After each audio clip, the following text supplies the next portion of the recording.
Hello students, आपका हमारे YouTube channel math bye विकास कश्यप में बहुत बहुत स्वागत है। तो स्टूडेंट्स, आज का हमारा क्वेश्चन है कि हम किसी भी भिन्न को बिना भाग दिए हम ये कैसे बता सकते हैं कि उसका दशमलव प्रसार शांत होगा या अशांत होगा, और अगर शांत है तो उसका दशमलव प्रसार बिना भाग किए हम कैसे ज्ञात कर सकते हैं। तो आइए जानते हैं कि हम इस टाइप के क्वेश्चन को कैसे हल कर सकते हैं। तो हमारे पास एक क्वेश्चन है 3/2 गुणा 5/3। तो हम जानेंगे इसका दशमलव प्रसार शांत होगा या अशांत होगा, और शांत है तो इसका दशमलव प्रसार क्या होगा। तो सबसे पहले स्टूडेंट्स, आपको ये जानना बहुत ही आवश्यक है कि किसी भी भिन्न का दशमलव प्रसार शांत होता है तो वो क्यों होता है दशमलव प्रसार, और मतलब कि किस बेस पर हम कह सकते हैं कि इसका दशमलव प्रसार शांत होता है। तो आइए जानते हैं। तो आपको एक लाइन, एक नोट करके पॉइंट लिख लेना है, और आपको हमेशा याद रखना है कि यदि किसी भी भिन्न के हर के गुणनखंड 2 की घात m और गुणा 5 की घात n जहां m और n इंटीजर वैल्यू हो, z में आती हो,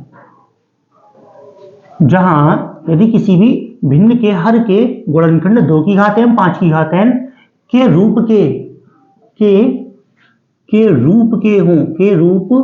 के हो तब जो भिन्न होती है, तब जो भिन्न या परिमेय संख्या होती है, भिन्न का दशमलव प्रसार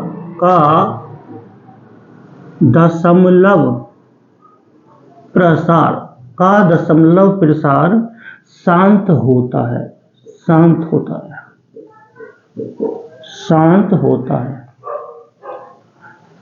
यानी कि किसी भी भिन्न के हर के गुणनखंड 2 की घात m और 5 की घात n के रूप की होती है, तो उस भिन्न का दशमलव प्रसार शांत होता है।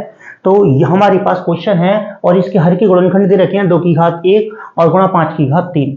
तो ये 2 की घात m और 5 की घात n के रूप का है, तो इसका दशमलव प्रसार क्या होगा, शांत होगा। और यहाँ पर इसकी जो घातें हैं वो भी इंटीजर वैल्यू हैं, तो ये इसका दशमलव प्रसार शांत होगा। अब हम जानेंगे कि इसका दशमलव प्रसार हम कैसे ज्ञात कर सकते हैं बिना भाग किए। तो इसको हम सॉल्व करेंगे।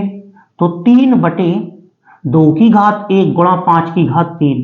तो यहां पर स्टूडेंट्स, आपको ये जानना बहुत ही आवश्यक है कि 2 की घात जितनी भी हो या 5 की घात कुछ भी हो, तो जिस गुणनखंड की घात कम होगी हम उसकी घात को बढ़ाएंगे, और इतनी बढ़ाएंगे जो दूसरा गुणनखंड है उसकी घात के बराबर करेंगे। तो यहाँ पर 2 की घात 1 है और 5 की घात 3 है, तो यहाँ पर हम 2 की घात 1 को बढ़ाएंगे, और बढ़ाने का तरीका क्या रहेगा, यहाँ पर घात कम है 2 की, और कितनी घात कम है 2, तो हम 2 की घात 2 से गुणा करेंगे हर में, और उसी संख्या से हम गुणा करेंगे अंश में, ताकि इस क्वेश्चन पर कोई फर्क ना पड़ सके, यानी कि इसमें परिवर्तन करके भी परिवर्तन नहीं करना है हमें। तो यहां पर हमने इससे गुणा कर दी। अब हम देखेंगे कि 3 गुणा 2 की घात 2 का मान 4 होता है, और बटे में 2 की घात 1 और 2 की घात 2 यानी कि 2 की घात 3 हो गया, और गुणा 5 की घात 3 हो गया। अब इसको आगे बढ़ाएंगे तो ये हो जाएगा 3 चौक 12, और बटे में देखिए दोनों की घात 3 हो चुकी है। तो अगर हम इसको ऐसा लिख लें 2 गुणा 5 की घात 3, तो स्टूडेंट्स आपको कोई प्रॉब्लम नहीं होनी चाहिए, क्योंकि अगर घात सेम होती है तो आधारों को एक ब्रैकेट में हम लिख सकते हैं और उन दोनों की घात एक बना सकते हैं। जैसे कि ये दोनों की घात सेम थी, हमने एक ही घात कर दिया और दोनों आधारों को एक ही ब्रैकेट में बंद कर दिया। तो ये हो जाएगा 12/2 पंजे 10, 10 की घात 3, और 10 की घात 3 का मतलब होता है स्टूडेंट्स 1000, यानी कि जितनी घात होती है उतने जीरो लगा देते हैं। तो घात 3 है तो हम 3 जीरो लगा देंगे। अब देखिए, अब इसको हमें भाग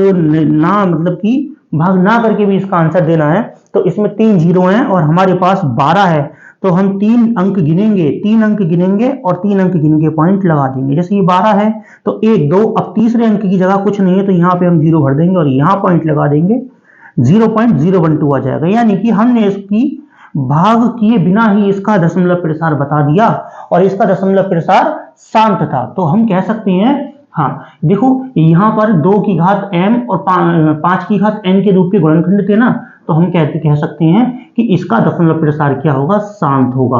और जिस शांत होगा, ठीक है ना। जब किसी कोई भिन्न का दशमलव प्रसार शांत होगा तभी हम उसका दशमलव प्रसार ज्ञात कर सकते हैं। अगर अशांत होगा तो हम नहीं ज्ञात कर सकते हैं उसका, क्योंकि वो अशांत आवर्ती हो जाएगा, ठीक है ना। तो मिलते हैं स्टूडेंट्स अगले वीडियो में इसी प्रकार के क्वेश्चन के साथ।